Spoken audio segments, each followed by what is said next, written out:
आई। कथा अगर वह है तो फिर विमान अगर पहले आते थे तो आज काहे नहीं आते। विमान अगर पहले आते थे तो आज कल गांव गांव में घर घर में कथा भागवत हो रही, विमान क्यों नहीं आ रहे। दादा पहली बात तो ये, पहले यदि विमान आते थे तो आज भी विमान आने चाहिए, और विमान पहले आते थे तो आजकल विमान क्यों नहीं आते। पहला कारण शायद ये हो सकता है क्योंकि परीक्षित महाराज ने कथा सुनी थी अपने कल्याण के लिए, उद्धार के लिए, कोई वस्तु नहीं मांगी थी। धुंधकारी ने कथा सुनी थी अपने उद्धार के लिए। और आजकल अगर कोई कथा करवावे, आजकल कोई कथा भागवत करवावे तो सबसे पहले भगवान से हाथ जोड़ें, जो कहें हे परमात्मा अगर मेरे लला की नौकरी लग जाए तो हम भागवत करवाएं। कब करवाएंगे? बेटा की पहले गवर्नमेंट जॉब लग जाए, यानी सरकारी नौकरी, बाकी बाद में भागवत। और कहीं भगवान की कृपा से दुर्भाग्य बस किसी कारण बस लला की नौकरी नहीं लगी तो भागवत तो छोड़ो, घरे पर साधु नहीं चढ़ाए रहे। नौकरी अगर लला की लग गई तो खूब भंडारे चल रहे, खूब पूजा पाठ हो रही, और काऊ कारण बस नौकरी नहीं लगी पाई, निकाल दोगो तो प्रसादी नहीं चढ़ रही। तो बताओ स्वार्थ को प्रेम है परमात्मा से, निस्वार्थ को है।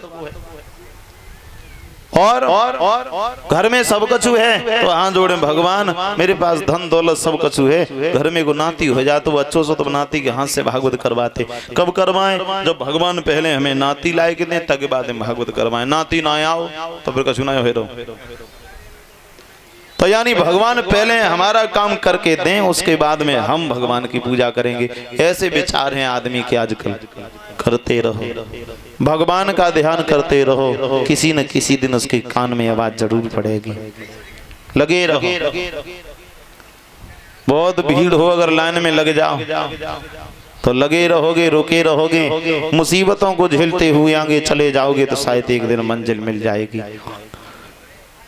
जो बड़ी बड़ी चट्टानों से लड़कर के जूझ करके आगे बढ़ जाते हैं वो अपनी मंजिल हासिल कर लिया करते हैं, और छोटे से हवा के झकोरों से डर के वापस लौट आते हैं उन्हें कभी मंजिल नहीं मिल सकती है।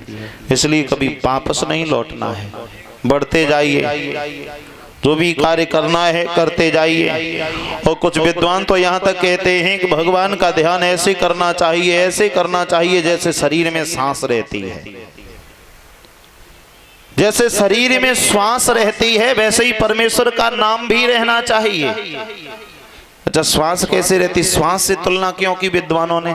तो श्वास की तुलना इसलिए की है, जैसे श्वास है शरीर में, तो हम खाना खा रहे हैं तो श्वास चलती है, बंद हो जाती है, खाना खाते फिर सांस चलती है। अच्छा, हम कहीं टहल रहे हो तो सांस चलती है, बंद होती है, फिर भी चलती है। हम कहीं मार्केट में घूम रहे हैं, कोई शॉपिंग करने गए हैं तो सांस चलती है, बंद होती है, फिर भी चलती है। कहीं रिश्तेदारी में घूमने के लिए जाएं तो सांस चलना बंद कर देती है, नहीं करती, चलती रहती है। हम रात में सो जाएं तो फिर भी सांस चलती है।